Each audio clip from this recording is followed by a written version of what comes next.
सल्लु अलल हबीब सल्लल्लाहु ताला अला मुहम्मद सल्लल्लाहु अलैहि वसल्लम। अल्हम्दुलिल्लाह अभी शाह लतीफ़ बिटाई सरकार की दरबार पर हाजिर हैं। आप देख सकते हो पीछे से ये सब मंज़र, और इंशाअल्लाह इसी तरह आगे का मंज़र भी दिखाएंगे। प्यारे इस्लामी भाइयों, काफ़िले में मौजूद थे, तो इंशाअल्लाह इसी तरह मज़ीद भी आपको कुरान पाक के हरूफ से दिखाएंगे। ये देख सकते हैं कुरान पाक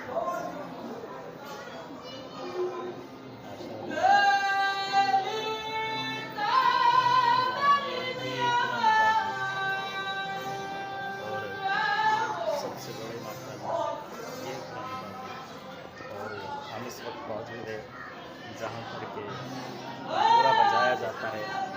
इंशाअल्लाह आगे की वीडियो आपको